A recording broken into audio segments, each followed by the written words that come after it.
Talk to me first. I want to talk about your character, Okay. Jamie, aka Ghost. Mm-hmm. He's everywhere. I mean, his emotions are all over the place. Yeah, he's. As an actor, how do you prepare for a role like that? You know, I think the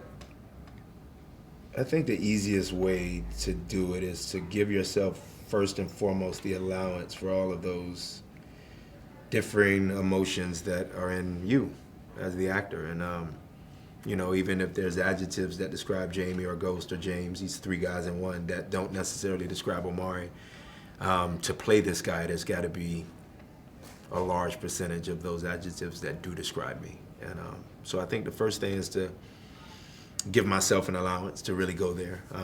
It's harder and easier now that I'm a father because there's a natural vulnerability that's innately there when you're a father. And so vulnerability will lead us, I think, you know, Lela will tell you perhaps the same way. When we learned acting, there's about 7 emotions that are on a page or that you study, and there's different branches off of those emotions. And so if vulnerability is one of them, or if that's under the auspices or under the umbrella of sensitivity, if vulnerability is under that, then, you know, being a father really aids in that. And so I've always told Courtney, and I would go to my grave feeling this way, that a non-father could not have played this role.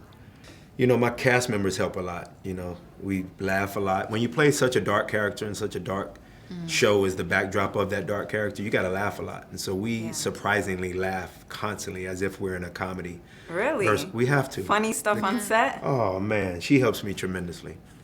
And Joe and It's really like Curtis are ruthless silly and teasing and notorious making silly. fun of each other. You have to because Yeah. the character's so dark. So that would be my answer, is just to allow yourself those things, and then to read every bit of literature that you can. It has nothing to do with the show per se. Right.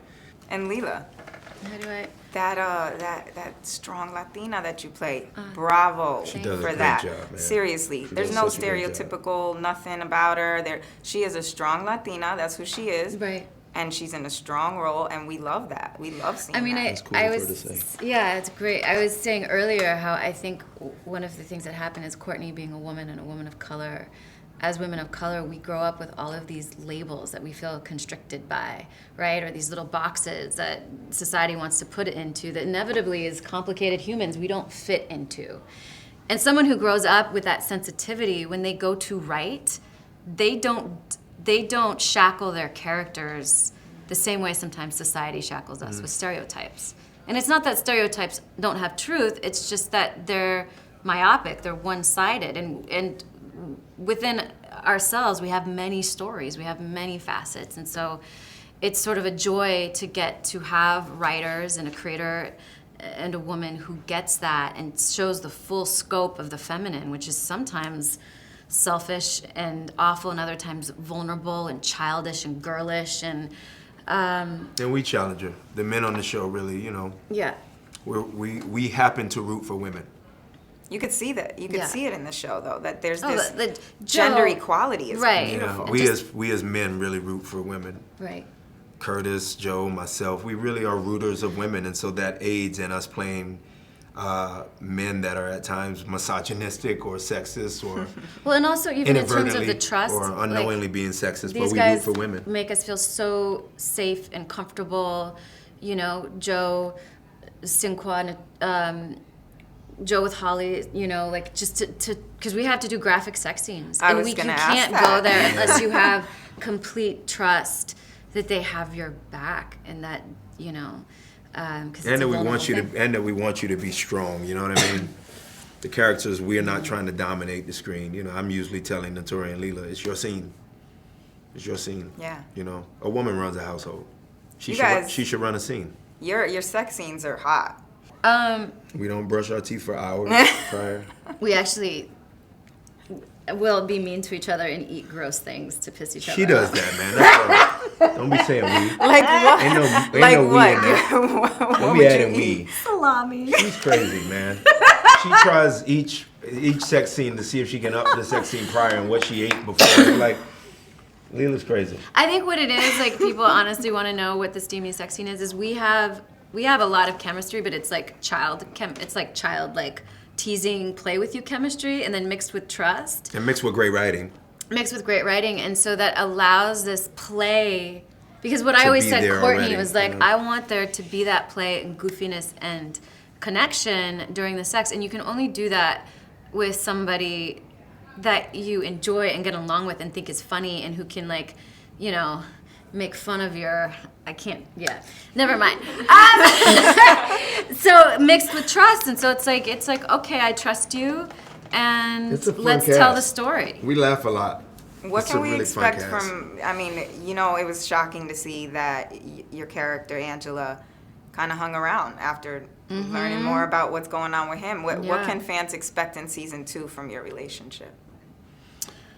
Any spoilers? Well, because she's stuck around, you know, it's inevitable that you're going to expect more hurt, you know, more of her having to navigate, as she said, the murky waters of being hurt, but also loving the man that hurts her. I remember Lauryn Hill said in a song, or it was Common actually said in a song, the rapper, he said, I want to be the one to hurt you and love you the most. Somebody's got to be worthy of you hurting them. You know, we don't talk about that enough. Somebody's got to be worthy of you loving them, but when you find that one, I always tease my publicist who's sitting to your left, and I always say, you're going to find that king one day, but he's going to be somebody that's going to hurt you. But he's got to be worthy of hurting you. And I tell every woman in my life that. I tell my daughter the same thing. Because there's no great man on earth that you want to be with that ain't going to come with a little bit of cutting you. And so the fans can definitely expect for more cutting of Angela, which sucks. I don't like that. Omari don't like that he's doing that to her. She's my friend. My last question for you.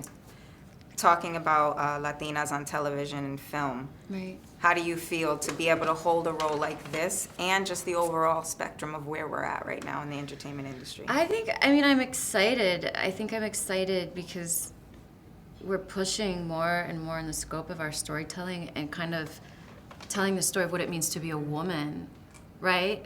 A woman first with all our cultural inflections, our socioeconomic heritage, like where we've come from, but you're starting, because before it's like it was sort of like, you know, the maid, the vixen, right, you know, then maybe with Michelle Rodriguez, like the tough fighter. There was these very sort of narrow archetypes, and then you would see the influence of telenovelas coming to Ugly Betty, and all of a sudden you get the nerdy girl next door Latina, and then, you know, and it's like, it's that realization that all of us have 1,000 women in us, and our cultures color us, but we're still all human, and we're still all relatable, and we still have journeys and stories to tell, and so the more varied they are, the better.